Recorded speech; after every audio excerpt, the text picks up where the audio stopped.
How do you feel about the perception of young people in the media relating to crime? I'd like to start with this.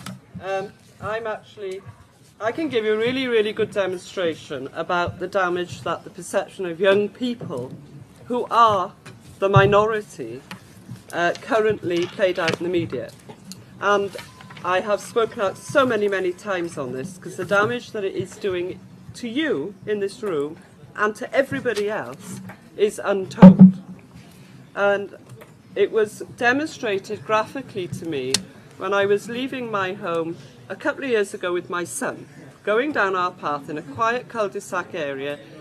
He's over 6 foot tall. His friends are also over 6 foot tall. They're big, they're hairy, they're young. And they were getting into my car. And there was a woman walking along the path at the end of the gate, because I only live in a mid-terrace house, nothing grand. And she went behind my car so that the car was between her and these big young men and me, not so big, not so hairy, and she was afraid. There was no question about it. She felt intimidated because of what she'd read in the media. There was no doubt about it.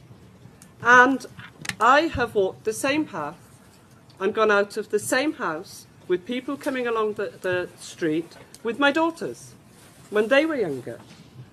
And never ever did anybody get off the pavement, go around the car and come back on. People have been intimidated by young girls before, though. I've had people being intimidated by me. I agree. It doesn't just apply to boys. But my daughter, there is an age gap between my daughters and my son, because I've been married twice. And that wasn't the case then. But it is, and I think you need to kick back. The trouble with the media is this: they will only print bad stories. They do not want to know about the good things that you people do, because they just want to highlight the bad things that you do. And I don't know how you fight back, but you definitely do need to fight back, because the damage that it does isn't just to yourselves, but it does damage to society, because, and that is how I became involved in the youth project that I am currently involved in.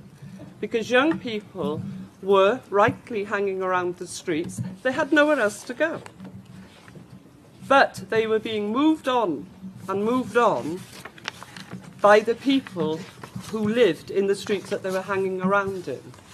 And we ended up together, that was the young people and a few parents, getting a facility so they could hang around together doing the things they wanted in a building that is now owned by them.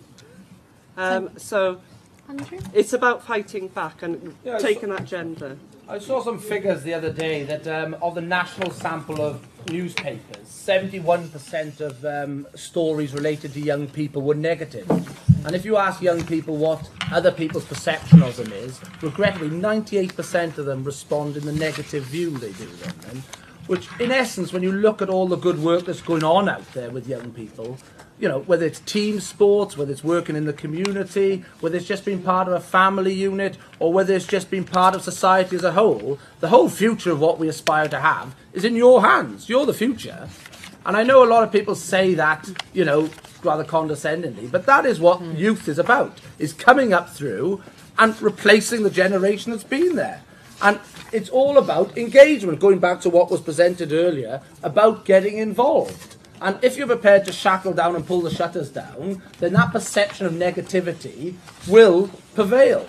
But what we must do is all engage to celebrate youth. Because at the end of it all, you're the future, you're the ones who will be coming forward, and you'll be the guys and girls who will be creating the wealth for tomorrow that will sustain the pensions of tomorrow. The perceptions of the media of young people are damaging, but, you know, there are problems, we all know that, we all acknowledge that, but not to the extent that the media like to portray. And yet, you know, the ASBO culture doesn't help things. But when we get middle-aged politicians saying stuff like hug a hoodie and using language like that, I think it's just completely patronising. Yeah. And I think it goes back to this fundamental question of what are we here trying to do, what people in Westminster are trying to do. If we can't represent society, if we can't get young people into the Assembly, into Westminster, how on earth do we know what problems are out there for young people? That's why it's great to see you all here, great to see you, so many willing to stand in the next election, and we need to get involved, because at the end of the day, a bunch of middle-aged men in suits have no idea about the problems of young people today. No. Well, I'm not a middle-aged man in a suit, but perhaps I'm a middle-aged woman. But actually, my kids keep me very young, and I worked with youngsters just as yourself before I came here. And I think the divisiveness of the media is all pervasive, because it makes you bad, it makes us bad, everybody else is bad. If you're old, you've got a problem, etc., etc. So I think that the only way, simplistically, which is a bit of a joke, is to stop buying newspapers, because they seem to think their simplistic way that only the bad news will hit home. But why should people stop buying newspapers just because of the bad Well, I'm news they're talking giving? about the only way to hit the newspapers would be to stop buying them. And I think that they have a completely wrong view of society generally. I had the pleasure of writing an article on this very issue in the North Wales Police magazine a few months ago, because I'm fed up of it.